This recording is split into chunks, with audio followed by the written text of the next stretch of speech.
Pakistan, a nation birthed from the fires of partition, bears the indelible mark of religious fervor. Within its borders resides a small but significant Christian community, a minority often overlooked in the tumultuous narratives of the nation.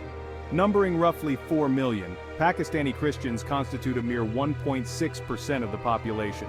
For generations, they have navigated the complexities of their faith in a predominantly Muslim society. While the Pakistani constitution ostensibly guarantees freedom of religion, the reality for many Christians is far more tenuous. Discrimination is pervasive, woven into the fabric of daily life. Christians are often relegated to the fringes of society, confined to menial jobs, and denied opportunities for advancement. The specter of blasphemy laws looms large, casting a long shadow over the Christian community. Despite these challenges, the Christian community in Pakistan exhibits remarkable resilience. The world watched in horror as news emerged from Jaranwala, a city in Pakistan's Punjab province. On August 16, 2023, a mob of over 1,000 people, fueled by accusations of blasphemy, descended upon the Christian community. The incident, sparked by allegations that 2 Christian men had desecrated the Quran, quickly spiraled out of control. Armed with sticks, stones, and Molotov cocktails, the mob rampaged through the Christian neighborhood, targeting homes, churches, and businesses. At least 21 churches were vandalized, their interiors desecrated and their sacred objects destroyed. Over 100 homes were torched, reducing the belongings of generations to smoldering rubble. The violence sent shockwaves through the Christian community, leaving them reeling in fear and despair. Fear is a constant companion for many Christians in Pakistan. The Jaranwala incident, far from being an isolated event, is emblematic of the deep-seated prejudice and intolerance they face. The threat of violence, often sparked by spurious accusations of blasphemy, hangs over their heads like a Damocles sword. Parents hesitate to send their children to school, fearing they might be targeted for their faith. Young people abandon their dreams, their aspirations stifled by the lack of opportunities and the ever-present threat of discrimination. The Jaranwala attack has exacerbated these fears, pushing the community further into a corner. Many families, displaced from their homes, now live in makeshift camps, uncertain of their future. The trauma of that day lingers, manifesting in nightmares, anxiety, and a deep-seated mistrust of those outside their community.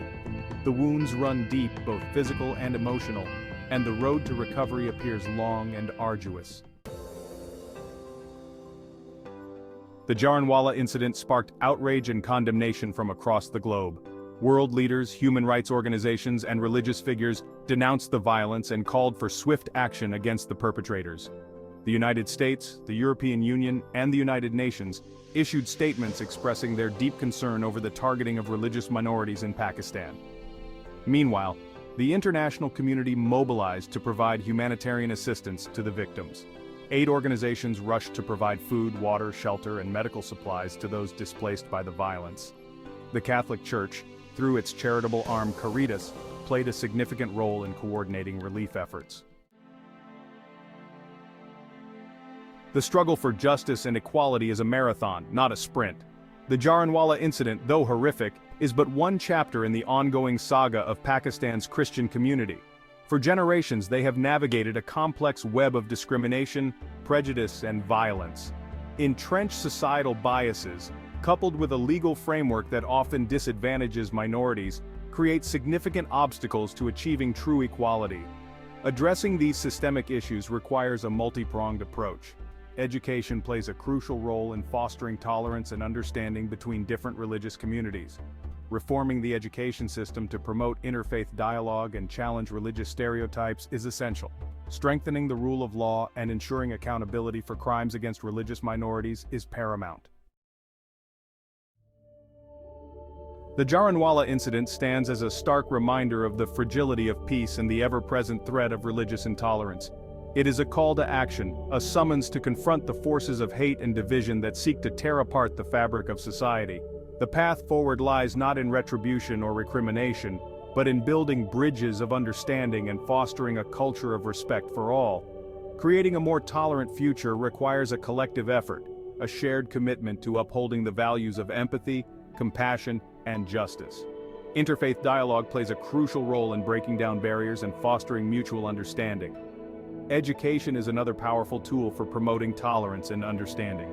By teaching children about different religions and cultures, we can nurture a generation that is equipped to navigate a diverse world with empathy and respect.